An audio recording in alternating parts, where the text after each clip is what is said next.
In this video, we're going to talk about my favorite 5 reels of 2021. Now, right off the bat, when I get something new, I like to do a quick unboxing and first impressions video and give some initial thoughts and opinions as I take it out of the box and give it a once over. But it seems like this year I just didn't do that with very many reels that I picked up. We'll start from lowest price to highest price. We'll talk about the techniques I wanted to use each one for, what rods I paired them up with, what line I used on each, and talk about how we did with each one and give a little wrap up. At number 5 is the Lew's KVD LFS reel. KVD had left Quantum, gone to Lew's and Strike King this past year, and as part of that, worked with Lew's to come out with a version of a reel that's affordable to the consumer. And I totally agree with him at the price point that it comes in at $140. It's an aluminum framed reel. It's got graphic side plates, keeps down on the weight. It's a 10 ball bearing reel. You know, a lot of people will say more bearings, better casting, so forth and so on. Does definitely make it smoother, and especially at this price point, you don't see that a lot coming in with 10 bearings. It's got a 95 millimeter bowed handle on it with these EVA knobs on it. Kevin said in his video when he talked about these that those are just what's comfortable for him, so he figured, hey, this will be comfortable for you. One of the things I like about the modern Lew's reels is the dual braking available in these reels. Inside you've got an internal adjustable set of brakes. You got 4 of them here that you can click on and off, and then out here on the side plate you've got a dial that you can turn back and forth, which basically pushes these internal magnets closer or farther away from the spool. I don't really mess with the internal brakes. Some people will if they're trying to get really technique specific, like they're trying to dial in a really light bait or a crankbait. So they'll play with those as they get experience with the reel and find out works best with them with various line types. For me, don't mess with them at all. But normally based on the technique that I'm going with, I just adjust the brake on the outside, dial it into what I need it for. Most of the year I threw 12-pound Seaguar and Vizix fluorocarbon on it. I was throwing crankbaits, I was throwing chatterbaits, I was throwing lipless crankbaits. Later in the year, I actually converted this over because I wanted to test it out, put 10-pound monofilament on it, and was using it as a topwater reel. So I got it in a 6 to 2 to 1 gear ratio, a little too slow for topwaters because you want to be able to take up more line.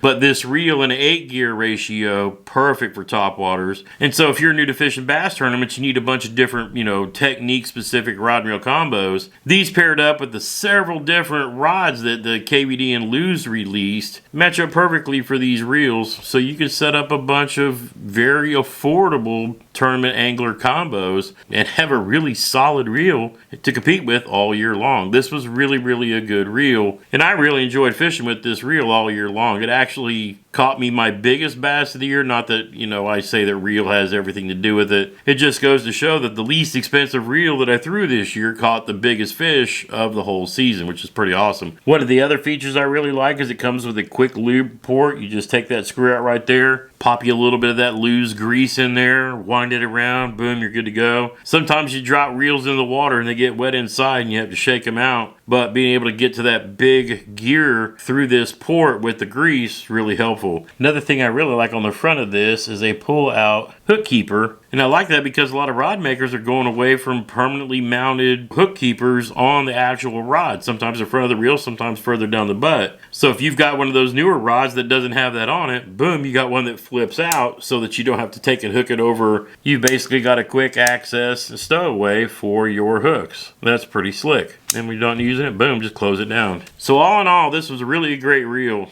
Used it all year long and loved it. Next up at the $200 price point was the Lew's Pro SP Skipping Pitching Reel. I got this reel at the very end of the season last year, and it was probably, I think it was actually the last video I made of the year before, but I really enjoyed this reel. And I really wanted it because one of the techniques I love fishing jigs, and one of the techniques I really love is skipping and pitching. Being able to skip a jig under boat docks or under limbs overhanging a bank, man, it just makes it nice. And then with the pitching feature, you got nice short pitches where you're throwing up against logs, brush, edges and corners of boat docks and boat ramps, things like that. Made it really nice. This is a cool technology Andy Morgan and KVD worked with Luz when they came over. One of the cool features, got a real shallow spool. This reel only holds 40 yards of line. Keeps those backlashes from happening. It's got an 8:3-to-1 gear ratio, so it takes up that line fast once you set the hook in them. And I really enjoyed this reel. It didn't take long for me to put it to work. Was throwing a jig around some flooded timber, caught the first 5-pounder of the year. Really loved this reel. And it was my primary jig reel all the way up until summer, and then after that I was testing out something else. It's got a lot of the same features the KVD reel has, except on this one they've got a little skipping area. It applies the most magnetic force onto it, so when you're really kind of giving it a chuck under those docks, those magnets really do their job. And then when you're pitching around, you loosen it up some. I would turn it back to 5 when I was pitching around wood and whatnot, but when I wanted to skip under a dock or an overhang, I would crank it up to the, maximum on the skipping side. But it works really well.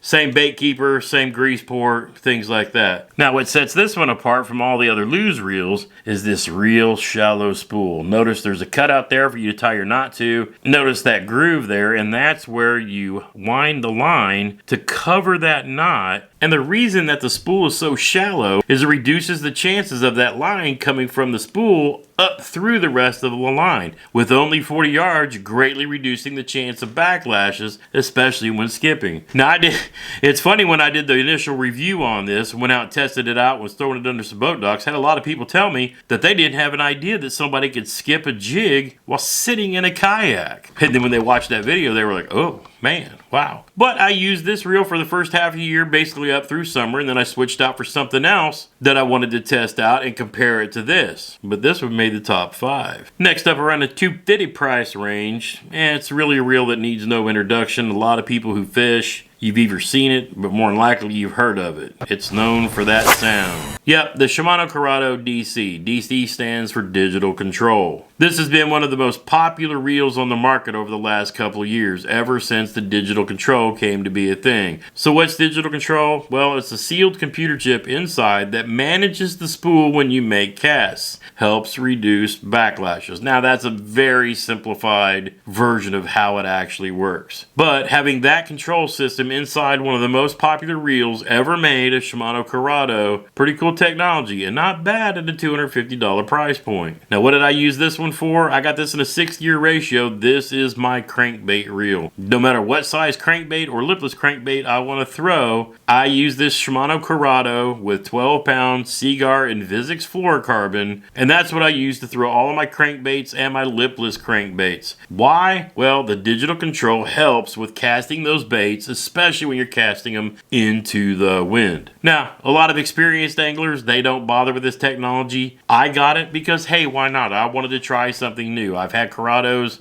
in my arsenal for over 20 years. I know what a Shimano Curado is, can do, and does. It really helped me out several times on many windy days here in southern Indiana. So, made the top 5. Now, moving on up. And this is a new reel that came out in 2021, and it turned out to be my reel of 2021. Notice I said I was going to do these not from ranking, but by price. Coming in at the $350 price range. Yep, now you're getting up there and at the very edge of the limit of where I spend money when it comes to rods and reels. But when I saw this, understood the technology of it, and it's a different brand that I had ever used before, I had to give it a shot. The 2021 Zillion SV TW with hyperdrive. So what does all that mean? Well, the SV is the SV booster system. It's Daiwa's version that they released this year, their own version of like the digital control. It's an electronic magnetic system that manages the spool, the SV spool, which is a lightweight spool in the Zillion. TW stands for T-wing,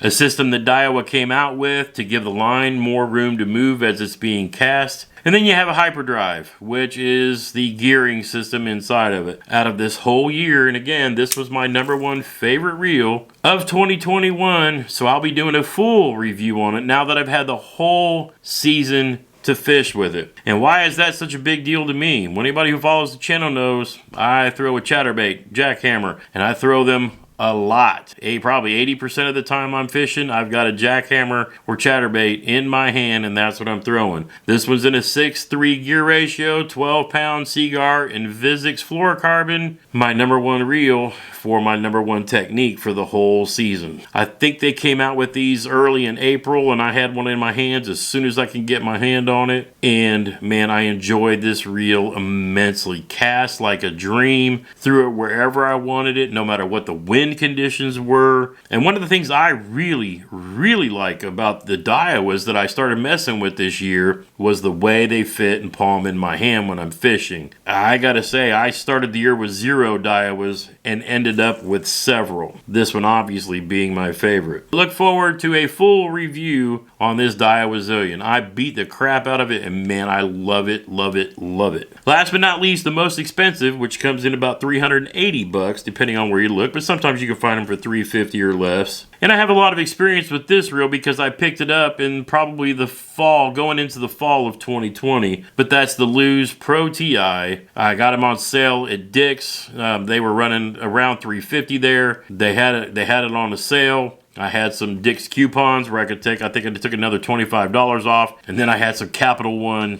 I had some of my Capital One cash back. So I ended up getting this reel for about 230 bucks. And for me at the time, that was a big spend. That was the most I'd ever spent on a reel. But I gotta say, I was fully impressed. This is the flagship reel from Lew's. For those of you who watch a lot of fishing YouTubers, this is a very popular reel, and for good reason. Well, I think a lot of people buy it more for clout, but I mean, it's really a solid reel. It's aluminum all the way around. A lot of the features showcased in this reel ended up in that Pro Skipping and the KVD reel. It's got the same lube port. It's got the same bait keeper. It's got these wind tack dry knobs, and you'll see a lot of those in the wind grips. And I use this all year long on my utility rod. What I would throw spinner baits, tubes, Senkos, things like that on. And pitching, skipping, long distance casting, this Lew's Pro TI did it all. But the second half of the year, it threw almost nothing but the stupid tube for me. Now, of course, this reel does have a lot of wow factor because, I mean, just look at it. It's cool as hell. Now, it's still filthy for me beating it up all year long, but the purple accents with the shiny gloss coat. But again, this was on my utility rod. Stupid tube, spinner baits, weightless Senkos, even threw some flukes on it, light Texas rig when I needed it. But it was my do everything reel. This is probably the one I had in my hand the second most next to my chatterbait rod all year long. Would I pay this much again for the Lew's Pro TI? Yeah, probably. But in 2022, this is going to get traded in. And we got something new from Lew's that we'll have come springtime that we'll be checking out and see later again how often it compares. But again, great reel. Expensive. And there are other ones that are cheaper in my opinion that can do the job just as well. The Lew's Custom Pro, the Hypermag's cheaper. But if you want what you consider a fancy reel and you're a fan of Team Lew's, man, it's hard to beat the Lew's Pro TI. It's a really good reel. So there we have it, my 5 favorite reels of 2021. If you were shopping for a new reel in your price range, or technique specific, which one of these 5 do you think you'd pick up first? Drop me a comment down below. Now, all 5 of these reels are available at AmericanLegacyFishing.com. I'll link them down in the description below. Make sure you use Gramps 10 at checkout. Save yourself 10%. And don't forget, American Legacy Fishing has a trade-in program. 2 of these I'm going to trade in. Try something new in 2022. Which 2 do you think I'm trading in? What do you think I might be getting? Let me know down in the comments below. We'll do an unboxing down the road, talk about the trade-in program, and see what I got coming in. Stay tuned for my next video where I go over my 5 favorite rods of 2021. Until next time, get outside when you can and make some memories, one cast at a time.